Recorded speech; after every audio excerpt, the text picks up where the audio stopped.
اس لیے لگتا یہ ہے کہ یہ ایک تو پاکستان کی افواج پاکستان کو الگ کرنا چاہتے ہیں. آپ دیکھیں ایک پولیٹیکل لیڈرشپ کے ساتھ بات کر رہے ہیں اور بات وہ سیکیورٹی فورسز کی ہے, اس کے اوپر انہوں نے کوئی ہوم ورک نہیں کیا, تو یہ اس طریقے سے سچویشن خراب ہوگی. یہ جو لرنڈ پارٹیسپینٹس ہیں انہوں نے بڑے بہترین انداز میں یہ کہا ہے کہ اگر 120 ارب روپے میں سے 50% بھی واپس چلا جائے گا تو پیچھے 60 ارب روپیہ بنتا ہے. 60 ارب روپیہ آپ دیکھیں کہ 70 ارب تو آپ بے نظیر انکم سپورٹ فنڈ میں دے رہے ہیں, آپ اسی کو روک کے تو لانگ ٹرم پروجیکٹس میں انویسٹ کریں.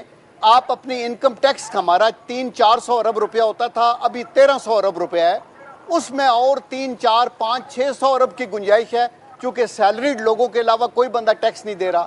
آپ زراعت کو ٹیکس کر دیں, آپ فارن انویسٹمنٹس جو ہماری فارن ریمیٹنسز کو بڑھا دیں تو آپ ٹھیک کر سکتے ہیں. ابھی جو افواج پاکستان نے یہ اپنا ایک تحفظات کا اظہار کیا ہے, آنیسٹ ٹو گاڈ ایک سپاہی کی حیثیت سے میں سمجھتا ہوں کہ یہ they are having their back to the وال.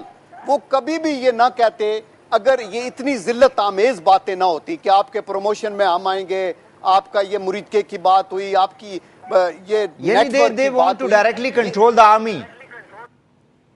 Therefore, this will be over our dead body. When I am saying this as a citizen of Pakistan.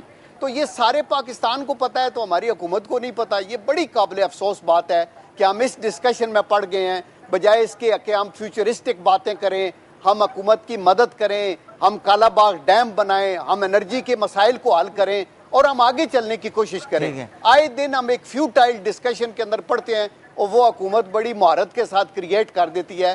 تو we pray and hope all of the participants, even جو آپ کے پی کے representative بیٹھے ہیں, ان کی بات سے بھی میں اتفاق کرتا ہوں کہ یہ وہ اس ڈیسیژن میکنگ میں نہیں تھے, نہ ہی وہ اس لیڈر میں ہے جہاں ان لوگوں نے یہ فیصلے کیے ہیں. اور پیپل پارٹی کے اندر بڑے محب وطن لوگ ہیں, بڑے بڑے شعور والے عقل مند لوگ ہیں, لیکن وہ سائیڈ لائن ہیں بہت سارے اور وہ اس میں شامل نہیں ہیں. تو ہمیں چاہیے کہ اس طرح بشمول تالپور صاحب سٹاک نہ بنے.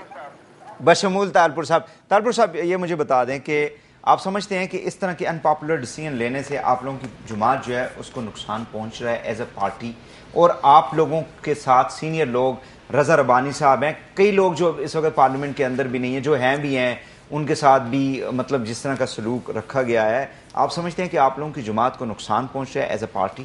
نیچرلی جتنے غلط فیصلے ہوں گے, اور اگر وہ واقعی غلط فیصلے ہیں تو نقصان ہوگا. میں جو پہلے ایک بات کرنا چاہ رہا تھا بھائی کی بات سے, جو بھائی نے کہا کہ کل بھی پارلیمنٹری میٹنگ ہوئی تھی, اس میں پرائم منسٹر نے کہا ایم این ایز کو, کیونکہ میں اس میں موجود تھا, کہ آپ لوگوں کو ڈیفینڈ کرنا ہے. اس نے یہ نہیں کہا کہ ڈیفینڈ کرنا ہے, اس نے اپنا پوائنٹ آف ویو دیا اور وہاں پر اور پوائنٹ آف ویوز بھی ایم این ایز کی طرف سے آئے. نمبر 1. نمبر 2, میرے بھائی نے کہا کہ ڈیل کے معرفت یہ حکومت بنی. کیا ڈیل یہ تھی کہ محترمہ بے نظیر بھٹو کو شہید کر دیا جائے گا؟ اور اس کے بعد بے نظیر بھٹو صاحبہ مرحومہ جو ہے وہ پرائم منسٹر ہوں گی اور سابق صدر مشرف صاحب جو ہے وہ صدر ہوں گے. یہ ڈیل تھی. یہ اگر ڈیل تھی ان کو کیوں قتل کر دیا گیا؟ وہ تو خیر پھر جو بیت اللہ مسعود اور باقی جو عوامل تھے وہ خیر اس ٹاپک سے یہ سبجیکٹ تھی, اور کیونکہ آپ نے جب ڈیل کی بات کی تو میں نے اس لیے بات کی. لیکن میں یہ کہنا ضروری سمجھتا ہوں, اس فورم پہ اور ہر فورم پہ کتنی بھی خراب جمہوریت کیوں نہیں ہو, کسی بھی بہتر سے بہتر ڈکٹیٹرشپ سے اچھی ہوگی. اس میں تو کوئی دو رائے ہے ہی نہیں.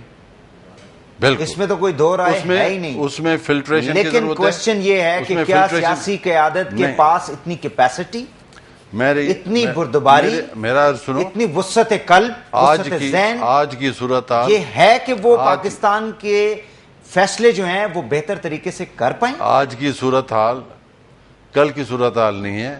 آج جو بھی چیز ہوتی ہے اس پہ یوں مائکروسکوپ فٹ ہوتا ہے اور وہ بلاسٹ ہوتی ہے. اور اب جنرل مشرف پہ بھی اسی طرح فوکس تھا آخری دنوں میں, وہ بھی بالکل آخری دنوں میں تو اس کی چھٹی ہو گئی. ہمارے جتنے بھی دوست ہیں نا وہ روڈوں کے اوپر کھڑے ہو کے وہ کرتے تھے, پروگرام کرتے تھے, آپ کو یاد ہوگا, اور پیپلز پارٹی کے سارے لوگ ساتھ کھڑے ہوتے تھے. بالکل, تو ان کی چھٹی ہو گئی. بہت بہت شکریہ. ٹائم ختم ہو گیا ہمارے پاس. جناب محمد یوسف تالپور صاحب, فیض امن صاحب, عمر ایوب صاحب, لیفٹیننٹ جنرل ریٹائر عبدالقیوم صاحب, چاروں مانوں کا بہت بہت شکریہ. ناظرین, پروگرام کا وقت ختم ہوا چاہتا ہے. وحید حسین کو اجازت دیجیے. اللہ حافظ.